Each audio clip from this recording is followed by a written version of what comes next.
Question 3. A sector of a circle of radius r centimeter has an area capital A centimeter square.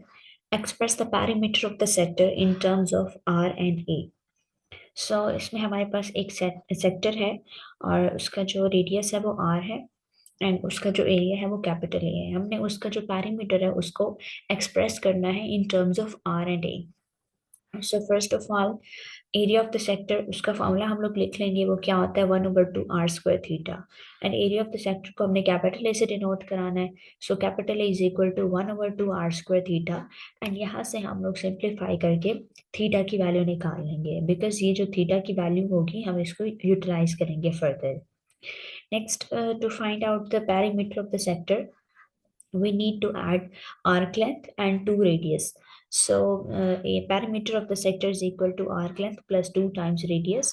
Arc length का हमारे पास formula क्या होता है, S is equal to r theta. So arc length की जगह हम लगा देंगे आर थीटा प्लस 2 आर. अब देखिए उन्होंने हमें ये कहा है कि आपने पैरीमीटर को एक्सप्रेस करना है in terms of r and A. So this means के पैरीमीटर के अंदर थीटा जो है वो नजर नहीं आना चाहिए. सो थीटा की जगह पे ये जो हमने वैल्यू ऊपर निकाली है 2 capital A over r square, इसको हम रिप्लेस कर देंगे. सो इसको रिप्लेस कर दें 2 capital A over r square, r and r get cancel, 2a over r plus 2r, ये हमारा फाइनल आंसर हो जाएगा. सो हमने पैरीमीटर को जो है वो एक्सप्रेस कर दिया है in terms of r and A.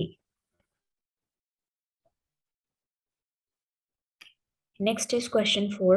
The diagram shows a trapezium ABCD in which the coordinates of A, B, and C are given. The coordinates of C, you can see h, 3h respectively. The lines BC and AD are parallel, and the angle ABC is 90 degrees. And C D is parallel to X axis. अब इस line के अंदर जो भी information है वो सारी most important है, आपने इसको अंडरलाइन कर लेना है. ठीक है कि ये वाली जो दो लाइंस हैं बी सी और ए डी, ये दोनों लाइंस पैरेलल हैं. ठीक है, एक एंगल हमारे पास 90 डिग्री का गिवन है और इसके अलावा सी डी जो है वो पैरेलल है किसके, एक्स एक्सिस के. ये तीनों इंफॉर्मेशन हमने यूज करनी है अपने सॉल्यूशन के अंदर. ठीक है, वो हमने कैसे यूटिलाइज करनी है कि अगर B C and A D parallel given है, दिस मीन्स कि उनका जो ग्रेडियंट होगा वो सेम होगा. ठीक है, अगर ए बी सी का एंगल जो है वो 90 डिग्री बन रहा है, इस पॉइंट पे अगर हम देखिए 90 डिग्री बन रहा है, सो दिस मीन्स के जो बी सी वाली लाइन होगी और जो ए बी वाली लाइन होगी, दोनों लाइंस आपस में क्या होंगी, परपेंडिकुलर होंगी. सो ये इन्फॉर्मेशन भी हम यूटिलाइज करेंगे. अगर परपेंडिकुलर लाइंस होंगी तो उनके ग्रेडियंट के दरम्यान क्या रिलेशनशिप होगा, क्या नेगेटिव रेसिप्रोकल होंगे वो एक दूसरे का. ठीक है, और जो लास्ट इंफॉर्मेशन है उसको भी हम यूटिलाइज करेंगे कि सी डी जो है वो पैरेलल टू एक्स एक्सिस के. So first part we have to find by calculation the value of age. अब हमने वैल्यू ऑफ एज जो है वो फाइंड आउट करनी है. इसके लिए हमने क्या किया है, gradient of the line A B हमने फाइंड आउट कर लिया है. ठीक है, सो ये हमारे पास आया -1/2. उसके बाद हमने gradient of the line B C हमने ये फाइंड आउट किया है, ये हमारे पास आया 3h - 2/h. अब देखें बी सी और ए बी जो है वो दोनों क्या है, परपेंडिकुलर हैं. सो इसका मतलब कि जो ग्रेडियंट्स होंगे फिर वो क्या होंगे, negative reciprocal of each other होंगे. ठीक है, ये दो हमारे पास लाइंस थी, दोनों लाइंस परपेंडिकुलर थी. ठीक है,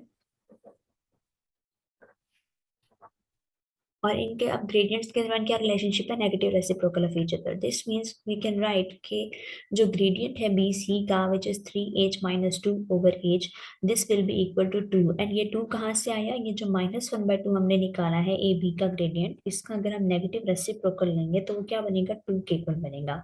ठीक है, सो ये वाली हमारे पास जो लाइन है ए बी, इसके ग्रेडियंट का हम नेगेटिव रेसिप्रोकल लेंगे तो वो इसके ग्रेडियंट के इक्वल आ जाएगा. ठीक है, सो हमने यही किया है कि जो ए बी वाली लाइन थी उसके ग्रेडियंट का हमने नेगेटिव रेसिप्रोकल लिया और उसको इक्वेट कर दिया है सी बी वाली लाइन के साथ. So you can see 3h - 2/h, this is equal to 2. And यहाँ से सिंप्लीफाई करके h इज इक्वल टू 2 की वैल्यू निकाल लेनी है. ठीक है, सो जस्ट हमने इसमें एक इंफॉर्मेशन यूटिलाइज की है, वो कौन से वाली कि एंगल ए बी सी जो को क्या है 90 डिग्रीज है. सो दिस मीन्स के ए बी वाली लाइन और सी बी वाली लाइन दोनों जो है वो परपेंडिकुलर हैं, तो इनके ग्रेडियंट्स जो है वो क्या होंगे, नेगेटिव रेसिप्रोकल्स होंगे एक दूसरे का. नेक्स्ट हमारे पास है second part, hence find the coordinates of D. So अब हमने डी के कोऑर्डिनेट्स फाइंड आउट करनी है। सी के कोऑर्डिनेट्स हमारे पास क्या थे, h,3h थे। प्रीवियस पार्ट में हम h की वैल्यू फाइंड आउट कर चुके हैं, which was 2।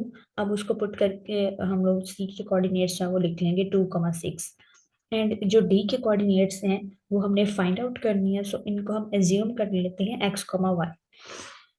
Now find the gradient of CD, and the gradient of CD is y minus 6 over x minus 2। अब सी डी के बारे में हमारे पास क्या इन्फॉर्मेशन थी कि सी डी जो है वो किसके पैरेलल है, एक्स एक्सिस के पैरेलल है। दिस मीन्स कि फिर सी डी का जो ग्रेडियंट है वो एक्स एक्सिस के ग्रेडियंट के इक्वल होगा। And x axis being a horizontal line, तो इस एक्स एक्सिस का ग्रेडियंट जो है वो क्या होगा, 0 होगा। ठीक है, सो दिस मीन्स कि सी डी का ग्रेडियंट भी फिर इक्वल टू 0 होगा। सो y minus 6 over x minus 2 को इक्वल टू 0 पुट कर दें, एंड यहाँ से आपके पास आ जाएगा y is equal to 6। Next हमारे पास है gradient of A D is equal to gradient of C B. ये हमने कहाँ से इंफॉर्मेशन पिक की, हमें गिवन थी कि ये दो लाइंस जो है वो पैरेलल हैं। ठीक है, ए डी और सी बी जो है वो पैरेलल गिवन थी।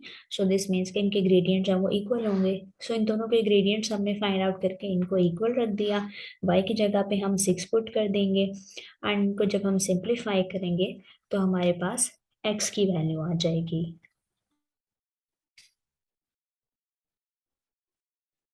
So the coordinates of D अब हमारे पास पूरे हो जाएंगे कि ये 7,6 है।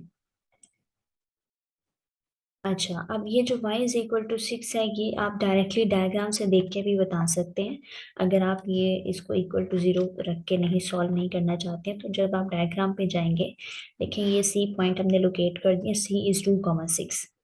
ठीक है, और ये जो लाइन है सी डी, ये पैरेलल टू है एक्स एक्सिस के। इसका मतलब कि सी पॉइंट का जो कोऑर्डिनेट है आपके पास, जो वाई कोऑर्डिनेट है, वही आपके पास डी पॉइंट का वाई कोऑर्डिनेट होगा। ठीक है, बिकॉज ये दोनों जो है वो सेम हॉरिजॉन्टल हॉरिजॉन्टल ही जा रहे हैं। ठीक है, लाइन जो है सी डी ये पैरेलल टू एक्स एक्सिस ही है। अब देखिए यहाँ पे वाई कोऑर्डिनेट क्या था, सी पॉइंट का 6 था। सो दिस मीन्स के डी का जो वाई कोऑर्डिनेट है वो भी क्या होगा, 6 होगा।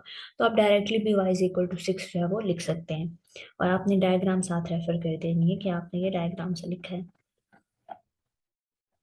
नेक्स्ट फिर आगे x का कोऑर्डिनेट फाइंड करने के लिए आपको यही वर्किंग करनी होगी, gradient of AD is equal to gradient of CB वाली। Question 5 we have already done in the previous video, and question 6 as well. Question 7 is not included in the syllabus. Now question 8. The third and fourth terms of a geometric progression are 48 and 32 respectively. Find the sum to infinity of the progression. Okay, तो सम to infinity का जो formula होता है उसके लिए हमें a and r ये दो वैल्यूज चाहिए होती हैं। ठीक है, सो सबसे पहले तो we need to find out the value of r and a so that we can use the formula for finding the sum of the geometric progression. So अब आर और ए फाइंड आउट करने के लिए हमारे पास गिवन इन्फॉर्मेशन क्या है, third term and fourth term हमें given है। ठीक है, इन जनरल हम फॉर्मूला लिख लेते हैं, जेपी की nth टर्म फाइंड करने का क्या हमारे पास फॉर्मूला है, A N is equal to A R raise to the power n minus 1। अब इसमें एक दफा n is equal to 3 put कर देंगे, सो ये हो जाएगा A three is equal to A R raise to the power 3 minus 1। And इसी तरह हम n is equal to 4 put करेंगे, तो A four is equal to A R raise to the power 4 minus 1। A three आपके पास क्या है, 48 है। ठीक है, because third term is 48 and fourth term is 32। So ये सब्सटीट्यूट कर दें, 48 is equal to A r cube and 32 is 48 is equal to A r square and 32 is equal to A r cube. इनको equation 1 and 2 कह दें। अब इन्हीं दोनों equation से आपने ए और आर फाइंड आउट करने हैं। ठीक है, सो वो कैसे फाइंड आउट करेंगे, डिवाइड कर देंगे। इक्वेशन 2 को इक्वेशन 1 से डिवाइड कर दें, so this becomes 32 divided by 48 is equals to A r cube divided by a r square. यहाँ से आपके पास ए और ए जो है वो कैंसिल आउट हो जाएंगे, आर स्क्वायर भी कैंसिल आउट हो जाएगा। सो ओनली आपके पास R raise to the power 1 रह जाएगी। सो आपके पास आ जाएगा R is equal to, finally simplify होके आर इज इक्वल टू 2/3। अब आप ये आर इज इक्वल टू 2/3 या इक्वेशन 1 में या इक्वेशन 2 में किसी एक में पुट कर दें। So now put r is equal to 2/3 in equation 1, we get 48 is equal to a into 2/3। Square, and यहाँ से आपके पास आ जाएगा a इज इक्वल टू 108। अब देखिए आपके पास डाटा जो है वो कंप्लीट है एस इन्फिनिटी का फॉर्मूला लगाने के लिए। सो सम टू इन्फिनिटी का फॉर्मूला लगा दें which is a over 1 minus r, इसमें वैल्यू सब्स्टिट्यूट कर दें तो 324 आपका आंसर आ जाएगा।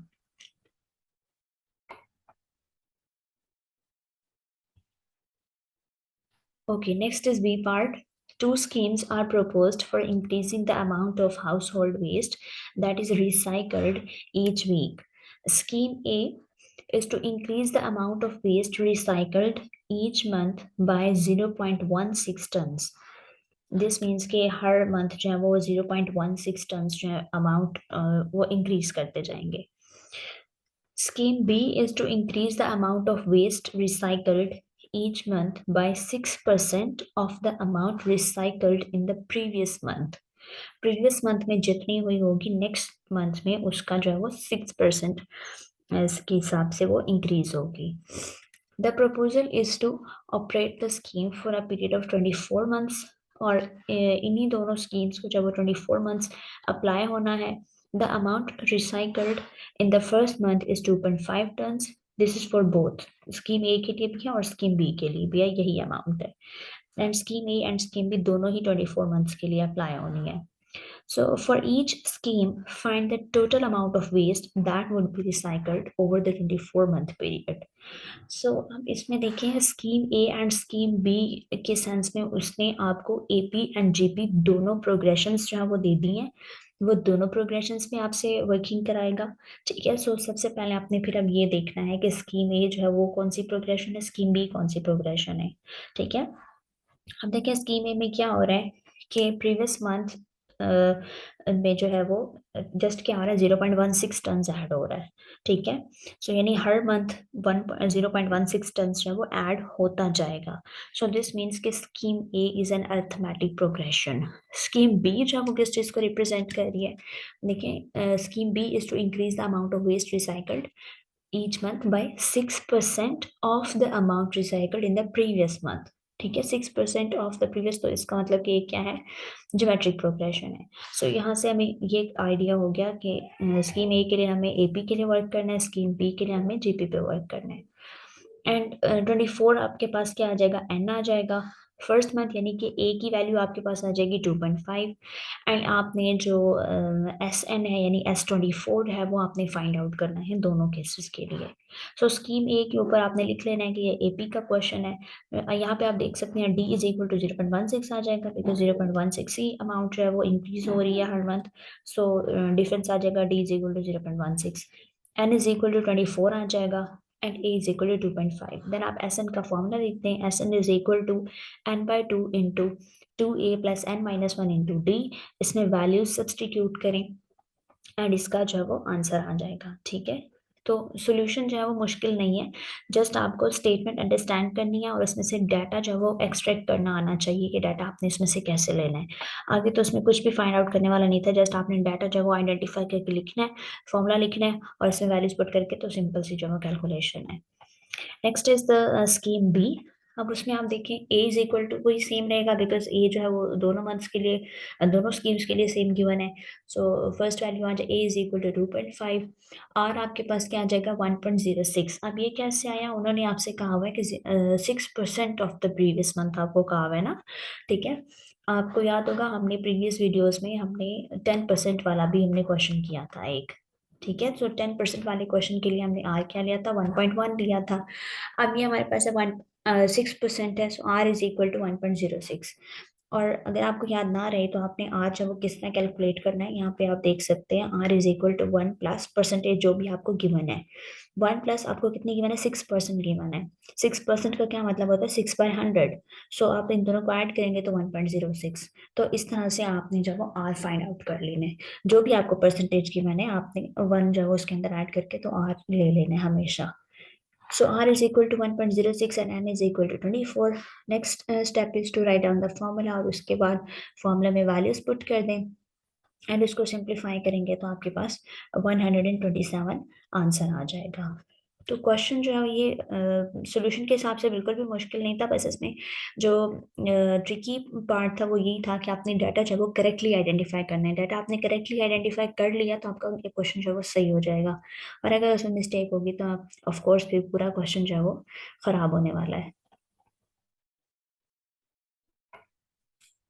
Next is question 9.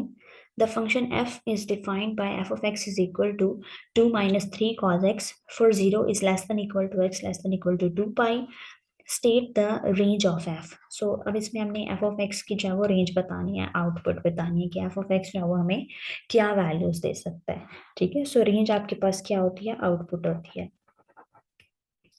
Okay, so cos function के लिए हमारे पास पता है कि कॉस की जो रेंज है वो क्या होती है, -1 से 1 होती है। सो सबसे पहले इसको राइट डाउन कर दें कि कॉस एक्स जो है वो कहाँ से कहाँ पे रेंज देता है, -1 से 1। So -1 less than equal to cos x less than equal to 1। अब आपकी फिर ये कोशिश होनी चाहिए कि इस कॉस एक्स को आप ट्रांसफॉर्म करते करते एफ ऑफ एक्स बनाएं। ठीक है, उसमें कुछ मल्टीप्लाई करना है, कुछ ऐड करना है, सब्ट्रैक्ट करना है, तो ये ऑपरेशंस बारी बारी करके आपने अल्टीमेटली इसको एफ ऑफ एक्स पे लेके जाना है, और फिर आपने स्टार्टिंग एंडिंग वैल्यू देखनी है कि क्या आ रही है। ठीक है, अब देखिए कॉस एक्स के साथ यहाँ पे -3 मल्टीप्लाई हुआ है। अगर हम एफ ऑफ एक्स में देखें तो इसका मतलब आपने इस इन पूरी इनइक्वालिटी को -3 के साथ मल्टीप्लाई कर देना है, और अगर हम नेगेटिव नंबर के साथ मल्टीप्लाई कर रहे हैं तो ऑफ कोर्स इनइक्वालिटी के जो साइंस हैं वो उलट जाएंगे। So -1 into -3 greater than equal to -3 cos x greater than equal to 1 into -3। So ये आपके पास बन जाएगा 3 greater than equal to -3 cos x greater than equal to -3। अब देखिए कि एफ ऑफ एक्स में फिर उसके बाद क्या हो रहा है कि 2 ऐड हो रहा है। इसका मतलब अब हमने इस पूरी इनइक्वालिटी में 2 को ऐड कर देना है। सो यहाँ पे देखें 2 + 3, 2 - 3 cos x एंड 2 - 3, इसको सिंप्लीफाई कर लेंगे। So this becomes 5 is greater than equal to 2 - 3 cos x greater than equal to -1। इसका मतलब कि आपका फंक्शन जो है वो -1 से लेके 5 तक वैल्यूज जो है वो देगा, आउटपुट देगा। ठीक है, सो आपकी फिर फाइनली लिख देना है, ये वाली आपकी फिर रेंज हो जाएगी -1 less than equal to f of x less than equal to 5। या अगर आप इसको इंटरवल की फॉर्म में लिखना चाहें तो ये क्लोज्ड इंटरवल -1, 5 बन जाएगा। ठीक है, चाहे आप इस तरह से लिखें या इस तरह से लिखें, दोनों एक्सेप्टेड है। Okay, next is sketch the graph of y is equal to f of x. So y is equal to f of x का जो हमने ग्राफ है वो बनाना है। f of x के अंदर cos x इन्वॉल्व है। सो इसके लिए आपको cos का जो बेसिक ग्राफ होता है cos x का, उसकी अंडरस्टैंडिंग होनी चाहिए, उसकी जो वैल्यूज हैं वो आपको पता होनी चाहिए। ठीक है, सो सबसे पहला स्टेप हम क्या करते हैं कि हम ये जो आपको क्वाड एक नजर आ रहा होगा ये बनाते हैं सबसे पहले। जब भी आपने ग्राफ बनाना हो, साइन का बनाना हो, कॉस का बनाना हो, टैन का बनाना हो, सबसे पहले आपने ये क्वाड बनाना है और इस पे वैल्यूज लिखनी है। तो कॉस के लिए हम लोग वैल्यूज किस तरह से लेते हैं, यहाँ पे हम लेते हैं 1, फिर 0, -1 एंड 0। ये आपने वैल्यूज की तरतीब इसी तरह ही याद रखनी है। क्वाड बनाना है और यहाँ से आपने पॉजिटिव एक्स एक्सिस से वैल्यूज लिखना स्टार्ट करनी है, 1 0 -1 0। ये वैल्यूज लिख दी। आप देखिए कॉस एक्स के साथ कोई नंबर मल्टीप्लाई हुआ है। सो cos x के साथ मल्टीप्लाई हो रहा था हमारे पास -3। सो आपने इन सारी रेड कलर की वैल्यूज को जो हमने अभी लिखी हैं इनको -3 के साथ मल्टीप्लाई कर देना है। सो -3 के साथ मल्टीप्लाई करके ये वैल्यूज हमने लिख दी, -3 0 3 एंड 0। ये हो गया। उसके बाद सेकंड स्टेप आपने क्या करना है, आपने देखना है कि जो आपके पास फंक्शन है गिवन है उसका पीरियड क्या बनता है। सो cos x का पीरियड हमें पता है कि वो कितना होता है, 2 पाई होता है। सो ये f y is equal to f of x में भी cos x इन्वॉल्व है। सो एफ ऑफ एक्स का पीरियड क्या होगा, 2 पाई होगा। अब इसको हमने फिर आगे यूटिलाइज करना है विड्थ ऑफ द इंटरवल लेने के लिए कि हम हमें जो है वो कितनी विड्थ के बाद वैल्यूज जो है वो प्लॉट करनी है। ठीक है, सो आपने जो भी पीरियड होगा फंक्शन का उसको डिवाइड कर देना है 4 से। So 2 pi divided by 4 this is equal to पाई/2। इसका मतलब कि आफ्टर एवरी पाई/2 और आफ्टर एवरी 90 डिग्रीज हमने वैल्यू जो है प्लॉट करनी है। ठीक है, हर 90 डिग्रीज के बाद हमने वैल्यू प्लॉट करनी है। नेक्स्ट स्टेप आप देखिए फंक्शन जो आपके पास है f of x is equal to 2 - 3 cos x। तो इसमें जो 2 है ये आपकी बेस लाइन को रिप्रेजेंट करता है। ठीक है, जहाँ ये जो कांस्टेंट होगा, अगर आपके पास फंक्शन है f of x is equal to a plus b cos x है या कुछ भी साइन एक्स है, तो ये जो ए होता है ये आपकी बेस लाइन को रिप्रेजेंट करता है। सो इसका मतलब हम x इज इक्वल टू 2 पे एक बेस लाइन ड्रॉ कर लेंगे। So now draw the base line on x is equal on sorry y is equal to 2। तो ये y इज इक्वल टू 2 से पास करते हुए ये हमने एक जो बेस लाइन है वो बना दी है। ये y इज इक्वल टू 2 से पास कर रही है हॉरिजॉन्टल लाइन। इसका मतलब ये है कि हमारा जो एक्सिस है वो अब इस लाइन पे शिफ्ट हो गया है। पहले हम ये एक्स एक्सिस पे वैल्यूज जो है वो इस हिसाब से प्लॉट किया करते थे, जब हम simple just y is equal to cos x का ग्राफ बनाते हैं या y is equal to sine x का ग्राफ बनाते हैं, तो हम एक्स एक्सिस के हिसाब से वैल्यूज जो है वो प्लॉट करते हैं। यही हमारा मेन एक्सिस होता है। लेकिन अब इसमें अब 2 गिवन है हमारे पास, तो इसका मतलब हमारा एक्सिस जो है वो शिफ्ट हो गया है। तो ये आप हमारी ये जो रेड लाइन है ये हमारा एक्सिस होगा, इसको आपने एक्स एक्सिस समझना है। ठीक है, ओके। नेक्स्ट हमने अब वैल्यूज प्लॉट करनी है, और वैल्यूज हमने कहाँ से प्लॉट करनी है, जो हमने ये फर्स्ट ये वाला क्वाड बनाया यहाँ से हमने देख के वैल्यूज प्लॉट करनी है। ये वाली पहली वैल्यू है हमारे पास -3। -3 का मतलब है 3 units down the base line.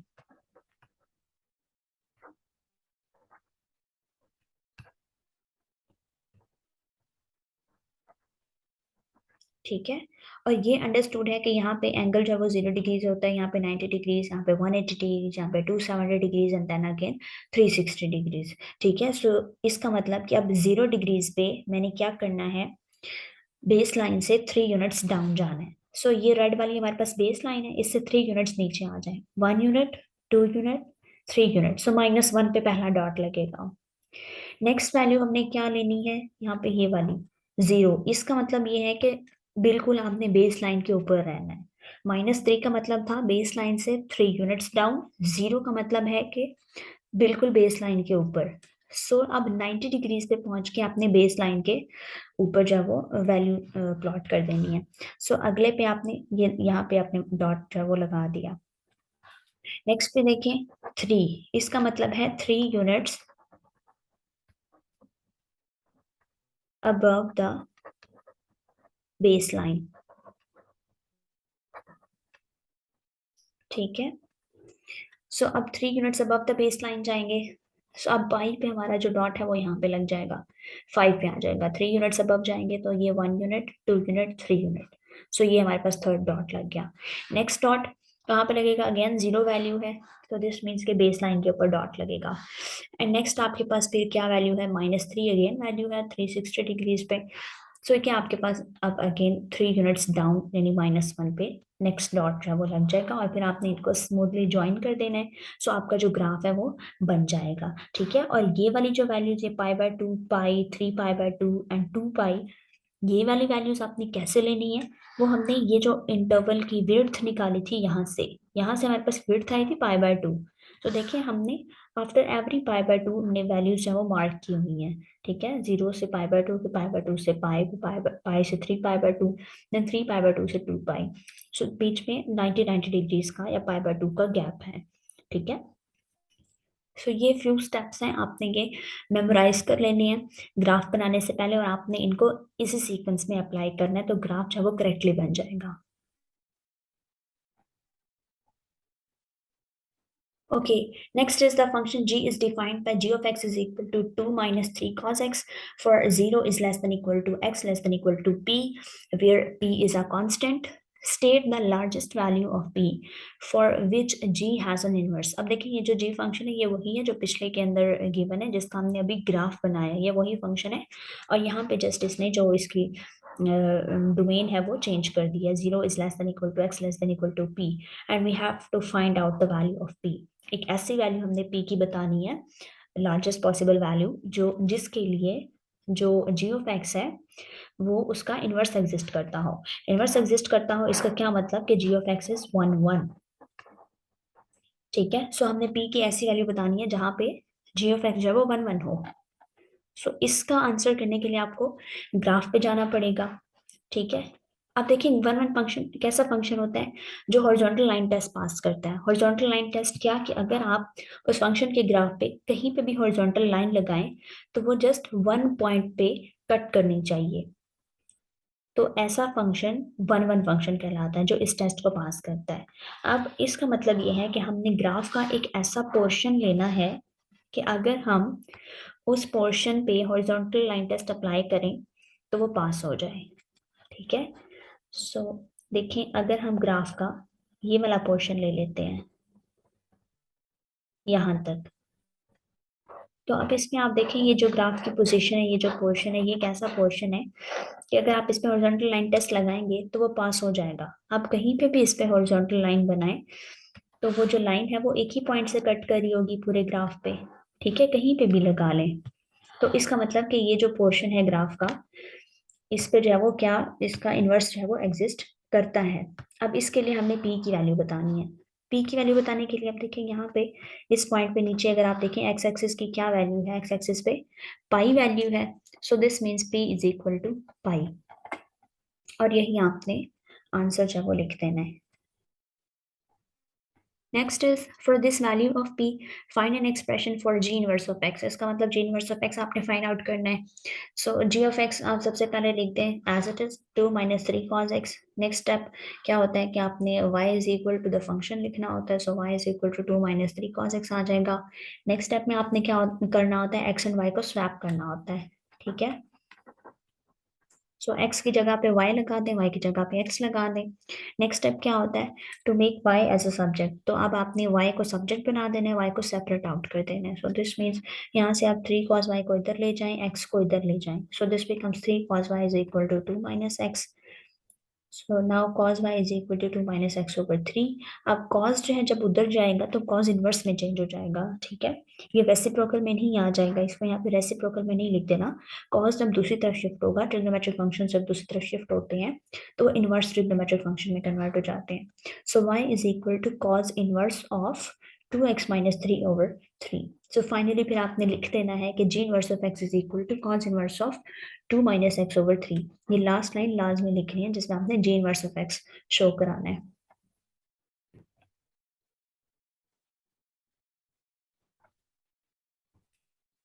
Okay, next is question number 10. A curve for which d square y by dx square is 2x minus 5 has a stationary point at 3, 6. First part is find the equation of the curve. अब देखिए आपके पास second derivative given है और आपने इस curve की जो equation है वो फाइंड आउट करनी है। कर्व की इक्वेशन यानी कि y is equal to something, ये आपने फाइंड आउट करना है। दिस मीन्स कि आपको दो दफा इंटीग्रेट करना होगा बिकॉज आपके पास सेकंड डेरिवेटिव गिवन है। एक दफा इंटीग्रेट करेंगे तो dy बाई डी एक्स आ जाएगा, अगेन इंटीग्रेट करेंगे तो y आ जाएगा। जिस तरह डबल डिफरेंशिएशन का कॉन्सेप्ट होता है सेम उसी तरह से दो दफा इंटीग्रेशन का भी है। आपने एक दफा इंटीग्रेशन की, फिर जो भी एक्सप्रेशन बनेगा फिर आप उसको अगेन इंटीग्रेट करेंगे। सबसे पहले लिख दें d square y by D x square आपके पास क्या है, 2x माइनस 5 है। इंटीग्रेशन अप्लाई कर दें दोनों तरफ। ठीक है, अब 2x की इंटीग्रेशन क्या हो जाएगी, पावर रूल लगा दें, पावर में एक ऐड करके उसी से डिवाइड कर दें। -5 एज इट इज, और साथ 1 है यानी 5 के साथ और कुछ नहीं है तो 1 है। सो 1 की इंटीग्रेशन क्या होती है, x होती है। सो ये आ जाएगी 5x plus c, constant of integration जो है वो ऐड हो जाएगा। ठीक है, अब आपका टारगेट ये है कि आपने c फाइंड आउट करना है कि c आपके पास क्या है। ठीक है, c फाइंड आउट करने के लिए आपके पास कोई एक्स्ट्रा कंडीशन होना लाजमी है। और वो एक्स्ट्रा कंडीशन आपको स्टेटमेंट से मिल रही है। उसने कहा है कि कर्व का स्टेशनरी पॉइंट है 3, 6 पे। स्टेशनरी पॉइंट का मतलब होता है कि dy by D X is equal to 0 at this point. So आपने क्या करना है, dy बाई डी एक्स की जगह 0 पुट कर देना है और x की जगह पे 3 पुट कर देना है। So 0 is equal to 3 square minus 5 into 3 plus c, and यहाँ से आपके पास आ जाएगा c is equal to 6। So आपके पास अब dy बाई डी एक्स का जो एक्सप्रेशन है वो कंप्लीट हो गया। dy by D X is now x square minus 5x plus 6। अब हमें इसको एक दफा और इंटीग्रेट करना है ताकि हम अब जो कर्व की इक्वेशन है उस तक पहुंच सकें। सो अगेन इंटीग्रेट कर दें। So this becomes x square की इंटीग्रेशन क्या हो जाएगी, पावर में एक ऐड करके उसी से डिवाइड कर दें। सो यानी 2+1 ओवर 2+1। सो ये हो जाएगी x cube over 3 minus 5 X की integration X square over 2 plus 6 की इंटीग्रेशन आ जाएगी 6x प्लस डी का मतलब कि कांस्टेंट हमने ऐड किया, प्रीवियसली हमने सी यूटिलाइज कर लिया था ना, तो अब हमें एक डिफरेंट कांस्टेंट हमने यूज कर लिया है, ठीक है, ताकि चीजें जो है वो मिक्सअप ना हो। सो ये भी कांस्टेंट है और प्रीवियस वाला भी कांस्टेंट था। आप डी लिख सकते हैं, आप टी लिख सकते हैं, आप ई लिख दें, आप ए लिख दें, कुछ भी लिख दें, बस कांस्टेंट रिप्रेजेंट होना चाहिए। सो ये हमने डी लिख दिया। Now put x is equal to 3 and y is equal to 6। Why? Because ये जो पॉइंट था 3,6 ये कर्व का पॉइंट है, तो आप इसमें ये पुट कर सकते हैं। सो ये पुट कर दें। So 6 is equal to 3³ over 3 minus 45/2 plus 6 × 3 plus d, and यहाँ से आपके पास आ जाएगा d is equal to 3/2। And lastly फिर आपने क्या करना है, कर्व की जो इक्वेशन है वो फाइनली लिख देनी है। So y is equal to x³ over 3 minus 5x² over 2 plus 6x plus 3/2, and this is the final equation of the curve.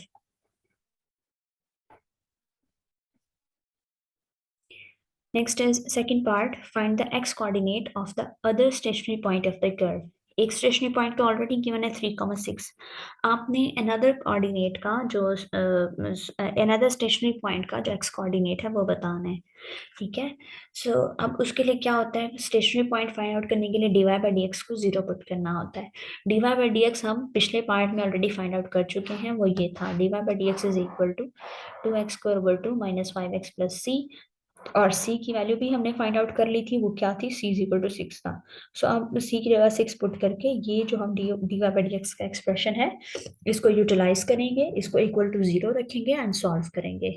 सो ये एक्सप्रेशन आपके पास आ जाएगा x², 2 and 2 get cancelled, so x² minus 5x plus 6 is equal to 0, and इसको हमने solve करना है। सो factorisation कर लें। फैक्टराइजेशन करने के लिए आपने दो नंबर्स ऐसे ढूंढने हैं कि मल्टीप्लाई करने से 6 बने, एड या सब्ट्रैक्ट करने से -5 बने।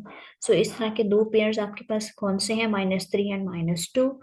सो x² minus 3x minus 2x plus 6 is equal to 0। First two terms में से x कॉमन ले लें into x minus 3, next two terms में से -2 कॉमन ले लें into x minus 3 is equal to 0। So x minus 3 into x minus 2 is equal to 0. And from here x is equal to 3 and x is equal to 2.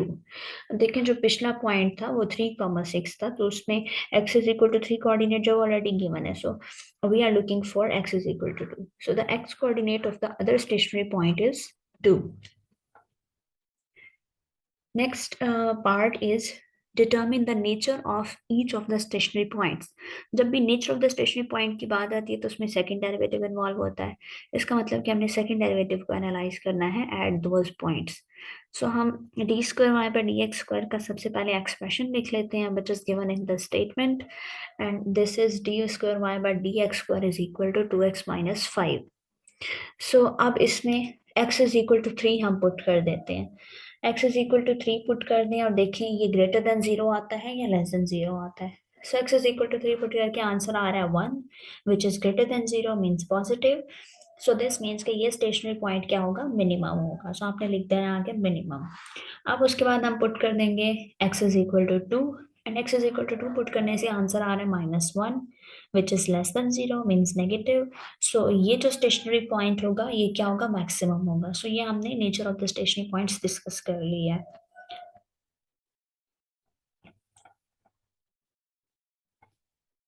Question 11. The diagram shows part of the curve y is equal to 3 over square root of 1 plus 4x and a point P 2, 1 lying on the curve. The normal to the curve at P intersects the x-axis at Q. इसका मतलब ये वाली जो line आपको नजर आ रही है ये नॉर्मल लाइन है to the curve at this point P, and this is intersecting the x-axis at point Q. First part is show that the x coordinate of Q is 16 by 9. अब आपको x coordinate of Q find out करना है, ठीक है। सो x coordinate of q find out करने के लिए आपके पास ये जो पी क्यू लाइन है इसकी इक्वेशन होनी चाहिए। एंड पी क्यू लाइन ये कैसी लाइन है, this is a normal line. Normal line find out करने के लिए या equation of line find out करने के लिए आपको दो चीजें चाहिए होती हैं, एक आपको पॉइंट चाहिए होता है, एक आपको ग्रेडियंट चाहिए होता है। ग्रेडियंट आपको कहाँ से मिलेगा, आपको डेरिवेटिव लेके मिलेगा। और पॉइंट आपके पास देखें ये ऑलरेडी गिवन है पी पॉइंट। ये जो पी पॉइंट है ये पी क्यू वाली लाइन के ऊपर ही पड़ा हुआ है, so point is already there, we need to find out the gradient. अब ग्रेडियंट हमें कैसे मिलेगा, हमें एक कर्व गिवन है y is equal to 3/√1 + 4x। इसका हम डेरिवेटिव लेंगे, उसमें हम ये जो पॉइंट है p इसको पुट करेंगे, और उसके बाद हम नेगेटिव रेसिप्रोकल ले लेंगे, बिकॉज जो पी क्यू लाइन है that is a normal line. Normal line जो है वो परपेंडिकुलर होती है, उसके लिए जो डेरिवेटिव ग्रेडियंट हम लेते हैं वो परपेंडिकुलर की कंडीशन के साथ लेते हैं। सो हम डेरिवेटिव सबसे पहले फाइंड आउट करेंगे, पॉइंट पुट करेंगे, फिर हम उसका जो है वो नेगेटिव रेसिप्रोकल ले लेंगे। देन हम इक्वेशन ऑफ लाइन का फॉर्मूला लिखेंगे, उसमें पॉइंट एंड जो हमने नेगेटिव रेसिप्रोकल वाला ग्रेडियंट होगा वो भी पुट कर देंगे, सो हमारा आंसर आ जाएगा। So now dy/dx is equal to, अब देखें डेरिवेटिव आपने कैसे लेना है। y जो कर्व है आपके पास, इसको आप ऐसे लिख सकते हैं, y is equal to 3 × 1 + 4x raised to the power -1/2। ठीक है, अब आपने इस पे पावर रूल जो है वो अप्लाई कर देना है। सो पावर रूल इस पे कैसे अप्लाई हो जाएगा, देखिए 3 को एज इट इज लिख दें, पावर को नीचे उतारें, पावर में से एक कम कर दें। सो 3 multiply by -1/2 into 1 + 4x raised to the power -1/2 -1। Power को नीचे उतारा, पावर में से एक कम कर दिया, and then inside differentiation. Inside differentiation का मतलब कि जो आपके पास ब्रैकेट के अंदर गिवन है इसी की आपने डिफरेंशिएशन करके इधर लिख दी है। ठीक है, फिर आगे इसको सिंप्लीफाई कर लें, सो this becomes 6 × 1 + 4x raised to the power -3/2। अब इसके अंदर हमने पुट करना है x is equal to 2, so put कर दें x is equal to 2, and x is equal to 2 कहाँ से आया, p पॉइंट से। इसको पुट कर दें तो आपके पास m का आंसर आ जाएगा, m इज इक्वल टू -2/9। अब हम इसका लेंगे नेगेटिव रेसिप्रोकल, और वो हमारे पास क्या होगा, वो हमारे पास ग्रेडियंट होगा नॉर्मल लाइन का। सो m इज इक्वल टू 9/2, -2/9 का नेगेटिव रेसिप्रोकल 2/9। सो mn हमारे पास आ गया 2/9, एंड पॉइंट हमारे पास है 2, 1। So the equation of the normal line pq is y - y1 is equal to mn into x - x1। mn means के gradient of the normal line. So y - 1 is equal to 9/2 into x - 2। ये हमारे पास equation of the normal line आ गई है। अब हमने find out करने हैं X coordinate of the point Q. उसके लिए हम देखें ये जो पॉइंट क्यू है ये कहाँ पे पड़ा हुआ है, ये एक्स एक्सिस पे पड़ा हुआ है, तो इस इट्स मीन कि इसका जो वाई कोऑर्डिनेट है तो वो जो है वो लाजमी सी बात है वो जीरो होगा। सो अब आपने क्या करना है, y is equal to 0 put कर देना है, ये जो अभी हमने equation of normal line find की है इसमें। सो इसमें पुट कर दें y is equal to 0, and from here you will get x is equal to 16/9।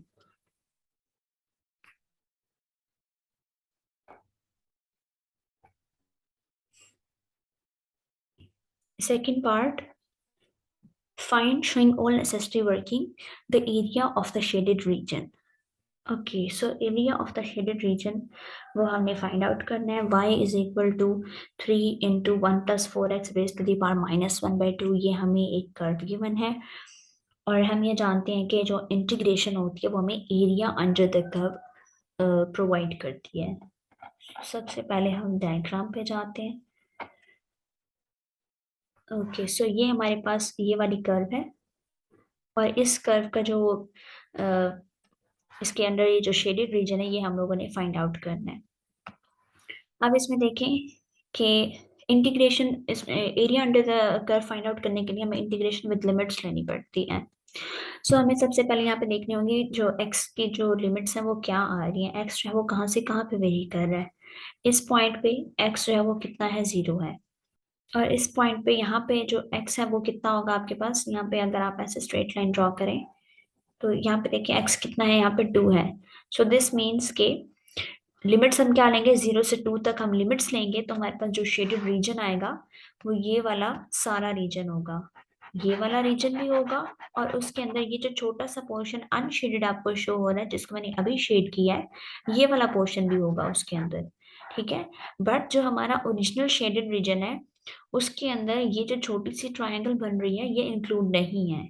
This means कि हम इंटीग्रेशन करके जब आंसर निकाल लेंगे उस आंसर में से हमें इस छोटी सी ट्रायंगल के एरिया को माइनस करना होगा। तो हम सबसे पहले इंटीग्रेशन करेंगे विद लिमिट्स 0 से 2, और उसके बाद हम area of this triangle find out करेंगे, देन सब्ट्रैक्ट करेंगे और हमारे पास फाइनल आंसर आएगा। So now y is equal to 3 into 1 plus 4x raised to the power minus 1 by 2. Integration with limits कर दें 0 से 2. सो 0 से 2 लिमिट्स आ जाएंगी और इसकी इंटीग्रेशन हो जाएगी. सो आप देखिए यहाँ पे क्या है, 3 into 1 plus 4x raise to the power minus 1 by 2 है. अब इंटीग्रेशन करने के लिए ब्रैकेट के अंदर आपके पास जो भी चीज है उसका जो डेरिवेटिव है वो आपके पास नेक्स्ट यहाँ पे पड़ा होना चाहिए. 1 प्लस 4x का डेरिवेटिव क्या होगा, dy by D X of या D by D X of 1 plus 4x.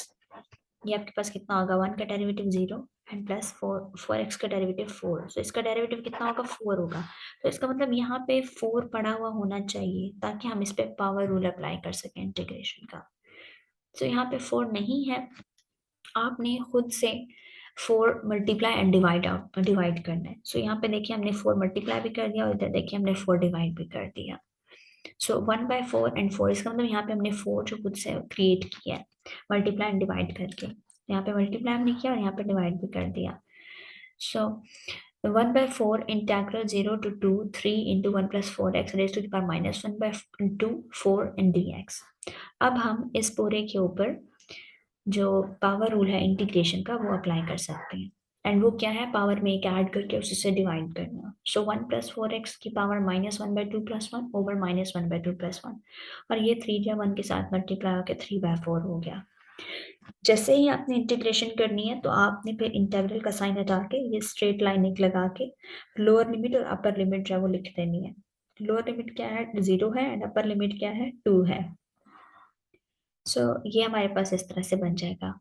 So next step, 3 by 4 into 1 plus 4x raise to the power 1 by 2 over 1 by 2. तो ये 1 बाई 2 पर जाके 2 बाई 1 हो जाएगा. 3 by 4 multiply by 2 by 1 and 1 plus 4x raised to the power 1 by 2 is from 0 to 2. So 2 1s are 2, 2 2s are 4, 3 by 2 into 1 plus 4x raised to the power 1 by 2. And limits हमारे पास क्या है, 0 and 2. So next step, हमने limits put करनी है, upper limit minus lower limit. So पूरे function में, पूरे expression में अपर लिमिट पुट कर दें यानी x is equal to 2 put कर दें, फिर माइनस और फिर x is equal to 0 put कर दें. फिर इनको हम सिंप्लीफाई करेंगे. तो सिंप्लीफाई करके हमारे पास आंसर कितना आ रहा है, 3 आ रहा है. अब हमने क्या करना है, area of the triangle find out करना है. जो अभी हमने देखी ऊपर एक छोटी सी हमारे पास ट्रायंगल बन रही थी, उसका हमने एरिया फाइंड आउट करना है. सो इस ट्रायंगल का अब हमें एरिया चाहिए.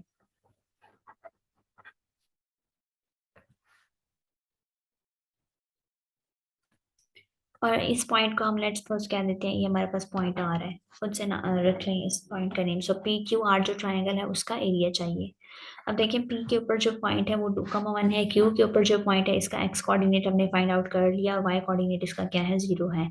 एक्स कोऑर्डिनेट हमने इसका 16/9 ये फाइंड आउट किया है, 16/9. सो अब देखें क्या होगा, ये मेरे सारे पॉइंट्स यहाँ पे जो है वो लिखती हैं. सो पी पॉइंट आपके पास क्या था, 2,1, क्यू पॉइंट क्या था, 0 एंड 16/9 0 था. 0 बाद में आएगा, 16/9 जो है वो पहले आएगा.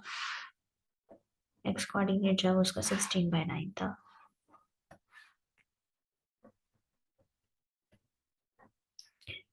अब इस पे देखिए ट्राइंगल की जो हाइट है वो कितनी बनती है. ये भी पॉइंट 2,0 और यहाँ पे पॉइंट 2,1. ये हमें कैसे पता चला कि 2,0 है, जब आप स्ट्रेट लाइन ड्रॉ करेंगे तो जो यहाँ पे एक्स कोऑर्डिनेट है वही डेफिनेटली यहाँ पे भी एक्स कोऑर्डिनेट होगा. एंड ये जो पॉइंट है कि ये बिल्कुल एक्स एक्सिस के ऊपर है तो वहाँ पे वाई कोऑर्डिनेट जब वो 0 हो जाएगा. तो ये जो आपके पास डिस्टेंस है यानी ये जो हाइट है ट्राइंगल की वो कितनी हो जाएगी, 1 हो जाएगी. ठीक है, यहाँ पे देखें 0 है, यहाँ पे 1 है. सो ये हाइट कितनी हो जाएगी, 1 हो जाएगी. उसके बाद इसकी जो बेस है उसका आप डिस्टेंस देखें वो कितना है. तो ये फिर हमारे पास कितनी हो जाएगी, 2 माइनस 16/9 जब हम करेंगे तो ये हमारे पास हो जाएगी 2/9. ठीक है. सो अब फिर आप फॉर्मूला लगा दें एरिया ऑफ द ट्राइंगल का, which is 1/2 times base times height. So 1/2 multiply by 2/9 multiply by 1, which is equal to 1/9. So now the area of the shaded region will be 3 minus 1/9. जो हमने पहले integration से area find out किया उसमें से हमने minus कर दिया है ट्राइंगल के एरिया को. ठीक है, सो हमारे पास फाइनल जो है वो आंसर आ जाएगा. तो हमने माइनस इसमें से क्यों किया था, बिकॉज हमारे पास जो शेडेड रीजन था वो लेसर शो हो रहा था.